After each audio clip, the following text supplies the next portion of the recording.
my knees. And I'm not unique. All throughout the Bible, you'll see that God tests every single one of us with what we love the most. Because it's not that he wants what you love, it's what he wants your heart. He wants to know that there's nothing that you have given me, God, that if you ask for it, I won't relinquish it. And in losing the love of my life, I learned not to hold on tight to nothing. Some people think that, oh, she's such a giver, and you can use that, or you can have that, or no problem. No, I'm just making sure that it does not have me. I'm making sure that there's nothing that God has given me that I care more about than I do him. There's not a car that he's given me that I care more about than I do him. There's not a house that he's given me that I care more about than I do him. Because there's something about finding out that God is challenging you not because he wants what you have, but God is challenging you because he needs your heart to be turned. Amen.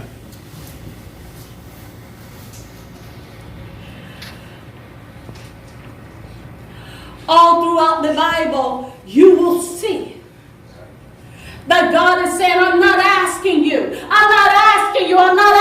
to be a Christian. I'm asking you to be my child.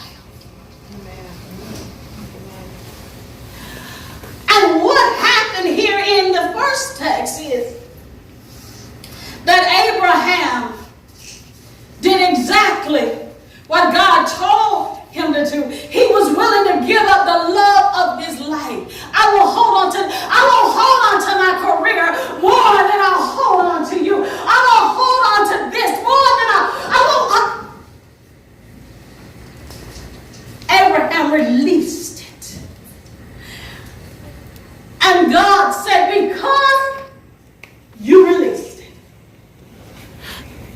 because I know you fear me, because now for sure I know you'll do whatever I need you to do,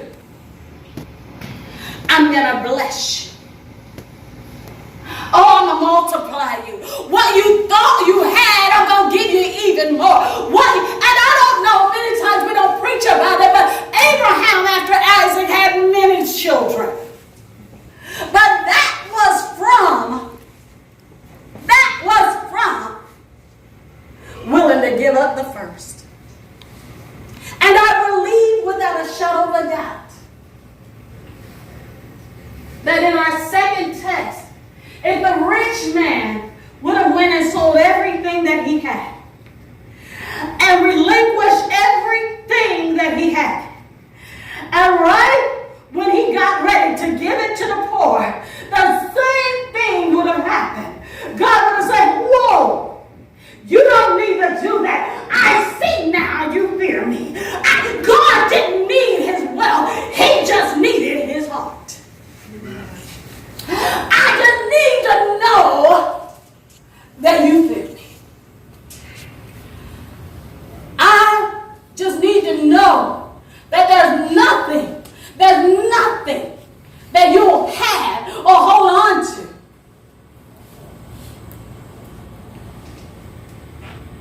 that if I ask for it, you won't give it. I asked a specific individual, I said, you know what? This Sunday, why don't you put $1,000 in the offering? I know you've given your tithes, I know you've given your offering, but why don't you put $1,000 in the offering plate? And I was not shocked. But I was preparing for this message that God had given me. And I believe your first response is so telling. Right when I said it, they did this.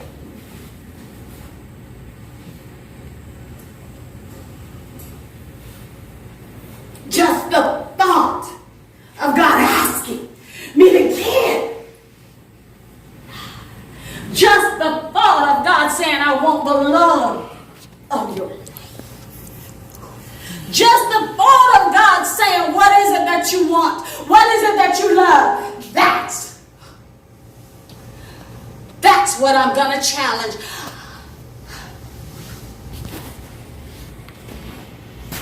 I was living in Texas at one point in my life, and I loved it. I just loved it. It's the big city, fast moving, loved it. And God said, move. Move. And God didn't just say move. He said move to a place that he knew I hated.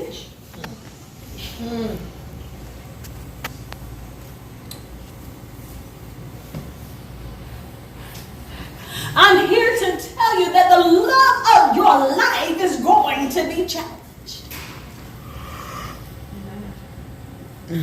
I had to reserve in my mind that my children are not mine. They're his. I had to reserve in my mind that my husband is not mine, but his. I had to reserve in my mind that my account is not mine, but his. I had to reserve in my heart that the things that I enjoy don't belong to me, but him. And it's in that place when you don't say, God, I'll give it all. Whatever you want, I'll give it. You asked me to sell the house, it's on sale today. You asked me to give up the car, it's gone right now. You asked me to give the account, empty it will be. Whatever it is that you want from me. And that is why he said, many are called. Many are called. I call many to bless them. I call many to anoint them. I call many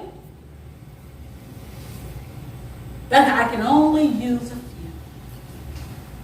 Because it's only a few that are like Abraham, that will give me the love of their life. It's only a few that will not say why. When do I get it back? What you gonna do? When I get up there, are you gonna have? Where's my Jehovah Jireh? Where is the? There's just a few that are gonna say whatever you say. So while I called many, I've tested, or I'm testing them all. And when I test you, you're going to have one or another response. Your response is going to be whatever you say, or it's too much for me to handle. And I'm here to tell you what God asks you for is always going to be too much for you to handle. Are you hearing me? God is looking for a group of people. God is looking for a people that will say, yes, Lord. And in the first text, I'm grateful that it's said, because people do not believe that they have to fear God anymore. But in the text it said, because you fear me, because you're too afraid not to obey me, you're willing to give me the love of your life. What is it today that if God asks you for, this is tax season, if God asks you for every dime of your taxes, what would your answer be? We just passed Christmas season, and God would have asked you, skip the holiday.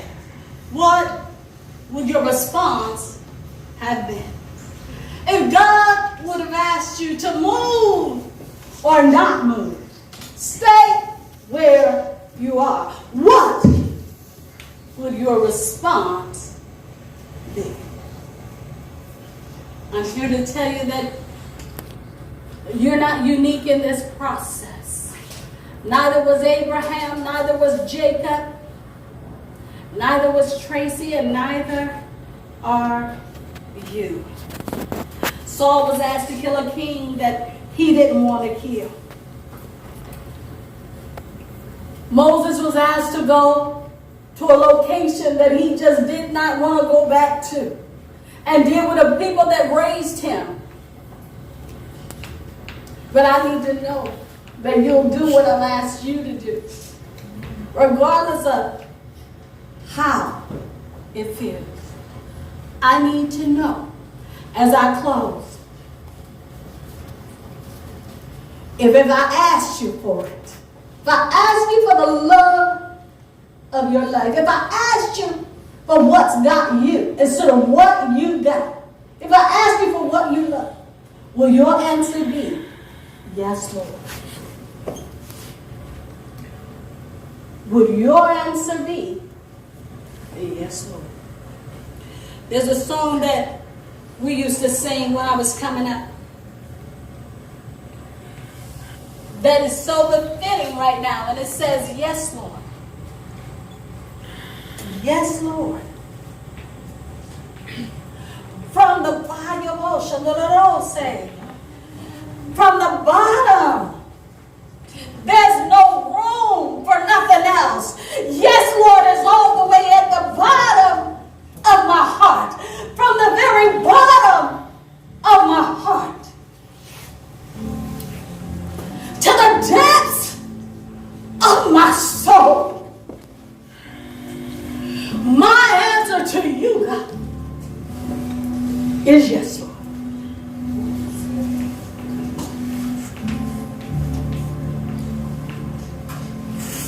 I sang it, but I didn't know that I was really going to be challenged with the love of my life in so many different areas. I didn't know, because if God would have told me ahead of time, I would have been like the rich man and threw my hands up and said, that's too much to bear.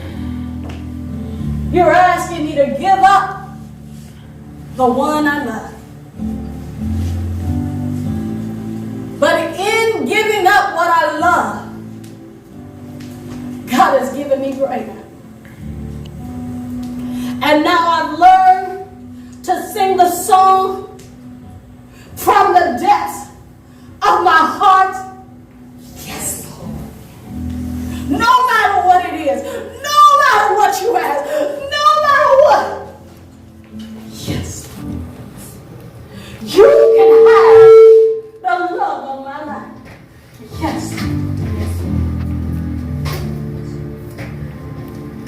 And I make you now. I put you now in that place. There's nothing that I love more than you. There's no one that I love more than you.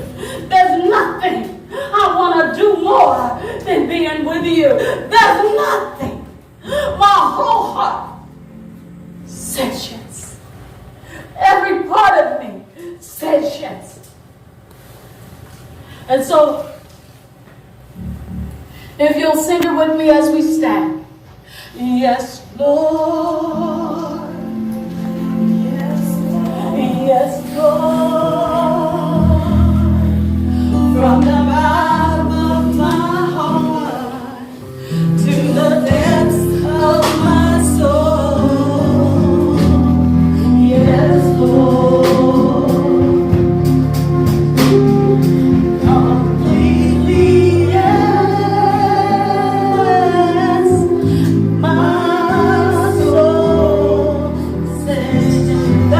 Completely, no error, no room. The song says, yes, Lord. Yes, Lord. Yes, Lord. From the bottom of my heart, from the depths of my soul, to the depths of my soul. Yes, Lord. Yes, Lord. Completely yes.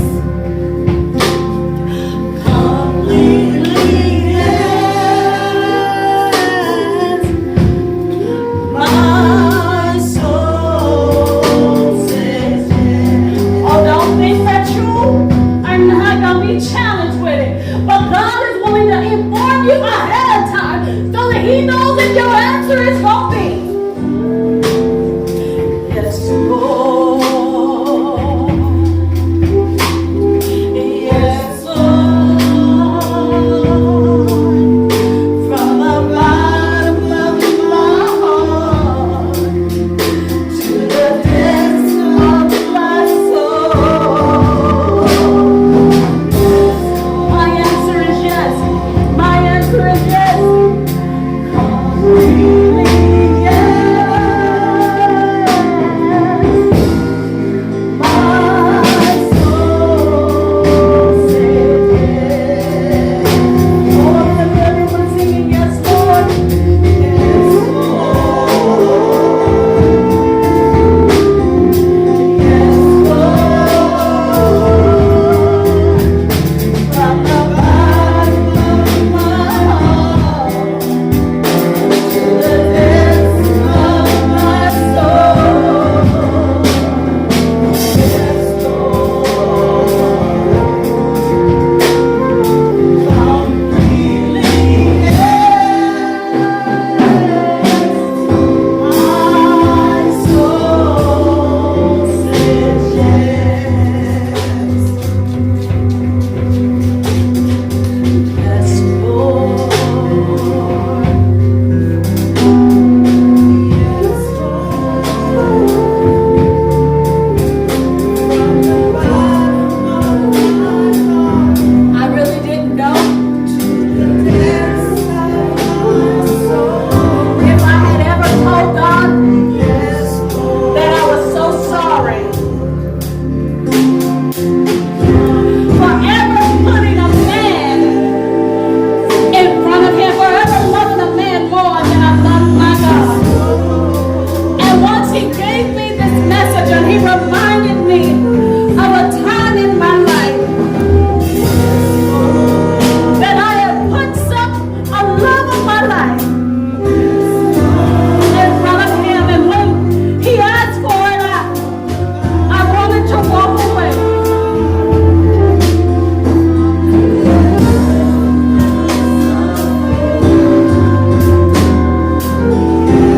So I had to get on my knees and I had to say, God, forgive me.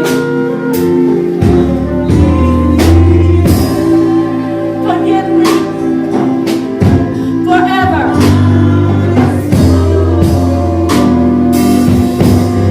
Forgive me forever putting anybody in front of you. Forgive me for putting anything in front of you.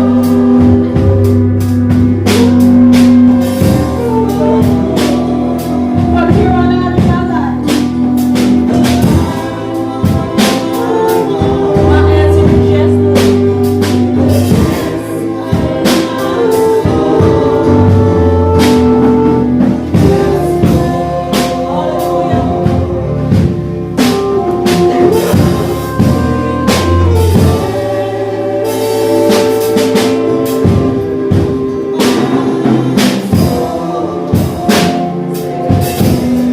As God was giving me this, God was saying, you know what? There are some people that the love of their life is food. And if I ask them to give me 2 days of fasting, I could ask them for all the money in the world and they'll give it to me. But if I ask them for 2 days of fasting, they'll have to throw up their hands and say, that's too much, God.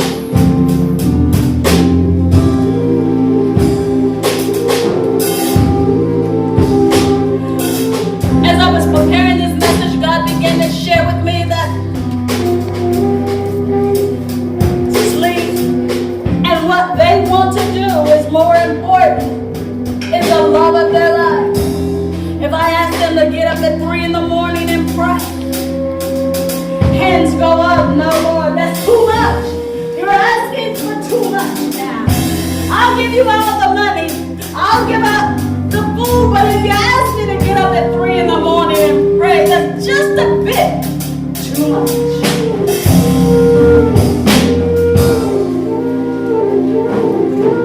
And as I was preparing this message, God began to tell me that relationships, and there's friends, and there's situations that people said, I'll follow you, God, as long as you don't. Ask for the love of my life. But if you ask for the love of my life, if you ask me to stop what I know, I'm going to have to throw the hands out and walk away. I don't know if any of you in here this morning is saying, you know what, God? I need help. Because if you touch this area in my life, it's going to be a struggle for me. If that is you, meet me on this altar today. Because I guarantee you, if that is your love, it's going to be challenged. I'm giving you 60 seconds. I'm not waiting long. If you're here this morning and you say, you know what? There's things in my life that God asked me to stop. There's things in my life that God asked me to give to Him. I don't know that I can, so I need prayer for strength this morning. If that is you, meet me at this altar now.